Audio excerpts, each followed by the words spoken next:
여러분, 혹시 이런 생각 해보신 적 있으세요? 아, 이때 금리 오르기 전에 대출 받을 걸 그랬나?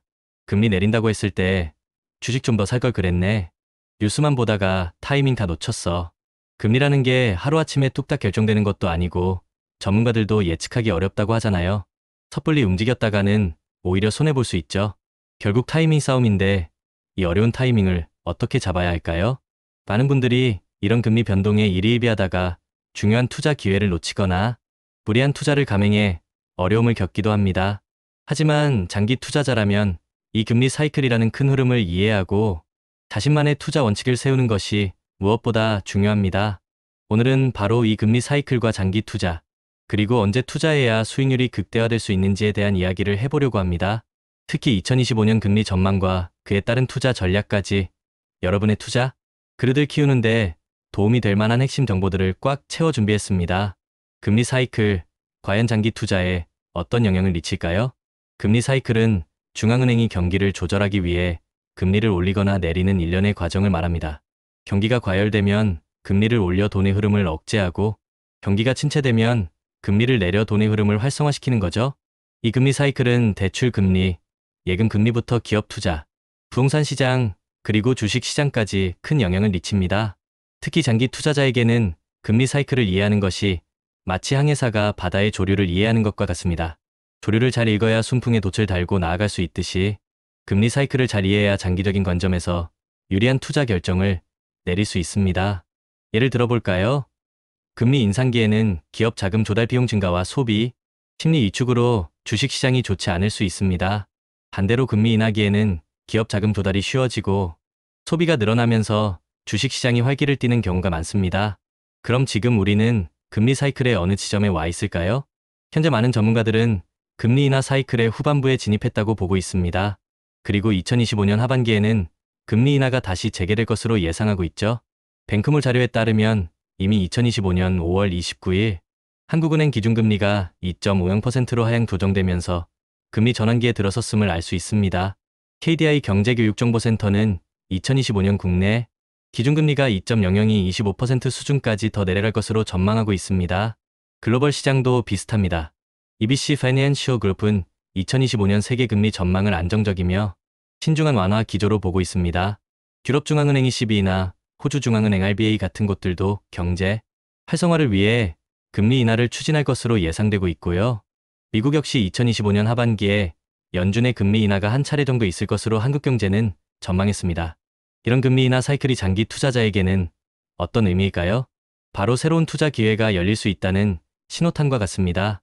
금리 인하는 일반적으로 기업의 이익 개선과 소비 진작으로 이어져 주식시장에 긍정적인 영향을 미치고 채권 가격 상승에도 유리합니다. 그렇다면 이 금리 인하 사이클을 장기 투자에 어떻게 활용해야 가장 현명할까요? 2025년 장기 투자를 위한 핵심 전략. 현재 시장은 금리 인하 사이클의 후반부에 위치해 있습니다. 이때 우리는 단순히 금리 인하를 기다리는 것이 아니라 선제적으로 준비하고 대응해야 합니다. 섣부른 예측보다는 큰 그림을 보고 꾸준히 준비하는 자세가 중요해요. 마치 농부가 씨앗을 뿌리고 기다리듯이 말이죠. 첫째, 장기 국채에 대한 전략적 접근입니다. 금리 인하 기대감이 커질 때 장기 국채는 매력적인 투자처가 될 수 있습니다. 금리가 내려가면 이미 발행된 채권의 가치는 올라가기 때문이죠. 시화신문 자료에 따르면 금리 인하 초기에는 미국채가 대표적인 해지 수단으로 기능했지만 현재는 인플레이션 영향으로 금과 달러가 새로운 해지 자산으로 부상하고 있다고 합니다. 이때 중요한 건 무조건 매수해서 들고만 있는 게 아니라 부분 매도 전략을 고려하는 겁니다. 연준의 금리 인하 발표 직후 일부를 매도해서 수익을 실현하고 나머지는 안정적인 이자 수익을 기대하며 보유하는 방식이죠. 특히 개인 투자자들은 ETF를 활용하면 거래의 비용도 낮고 분산 투자 효과도 누릴 수 있으니 미국 국채 ETF는 안정성과 성장성을 동시에 잡을 수 있는 전략적인 투자처가 될 수 있습니다. 둘째, 포트폴리오의 분산과 안전입니다.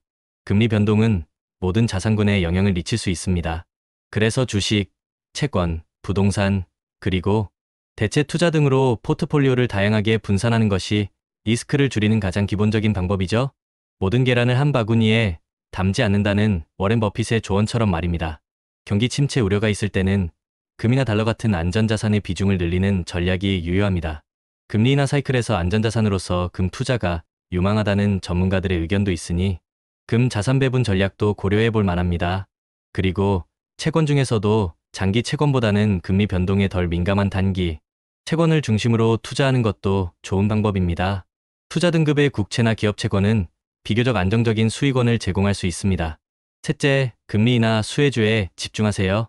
금리가 인하되면 어떤 분야의 기업들이 가장 큰 혜택을 볼까요? 일반적으로는 소비 심리 개선과 기업의 자금 조달 비용 감소로 인해 소비재, 기술주, 그리고 금융주 등이 주목받습니다. 웰스파고는 S&P 500 지수가 2025년 말까지 7,007에 도달할 것으로 전망하기도 했습니다. 여러분, 중요한 건 단순히 유망하다고 소문난 주식에 맹목적으로 투자하는 것이 아닙니다. 자신의 투자 원칙에 따라 성장 가능성이 있는 기업들을 발굴하고 금리 인하라는 거시적인 환경 변화 속에서 더욱 빛을 발할 수 있는 종목들을 찾아내는 노력이 필요합니다. 넷째, 부동산 시장의 바닥을 읽는 지혜. 금리 인하가 시작되면 그동안 침체되었던 부동산 시장도 바닥을 찍고 반등할 준비를 할 수 있습니다. 특히 주거용 부동산 시장이 주목받을 수 있습니다. 하지만 부동산 투자는 초기 자금과 규제, 지역별 편차가 크기 때문에 매우 신중하게 접근해야 합니다. 장기적인 관점에서 실수요를 기반으로 한 투자와 미래 가치가 높은 지역을 선별하는 안목이 중요합니다. 단순히 금리 인하라는 이유만으로 섣불리 뛰어들기보다는 철저한 분석과 충분한 시간을 가지고 접근하는 것이 현명합니다. 투자 시 반드시 기억해야 할 마인드셋. 결국 성공적인 장기 투자를 위해서는 금리 사이클에 대한 이해와 함께 올바른 마인드셋이 필수적입니다. JYP가 이런 말을 했죠. 같은 걸 매일 하는 건 지겹다. 근데 지겨운 걸 매일 이겨낸 사람이 결국 성공한다. 이 말은 투자에도 그대로 적용됩니다. 매일 시장이 요동치는 것을 보면서 일희일비하지 않고 자신만의 루틴과 원칙을 지키며 꾸준히 나아가는 것이 중요합니다. 리스크 관리는 기본 중의 기본입니다. 금리 변동 신호를 면밀히 관찰하고 장기, 국채처럼 금리가 오르면 가격이 하락할 수 있는 자산의 특성을 이해하며 투자 리스크를 관리해야 합니다. 경제 지표에도 귀를 기울여야 합니다. 제조업 경기, 고용 지표 등 실물 지표 부진이 지속될 경우 금리 인하 속도가 빨라질 수 있으므로 이런 지표들을 꾸준히 모니터링하는 것이 도움이 됩니다. 환율 변동도 놓치지 마세요. 원달러 환율은 달러와 약세 지속 등 하방 요인과 국내 경제의 상대적 부진 등 상승, 압력이 동시에 작용하며 변동성이 커질 수 있습니다.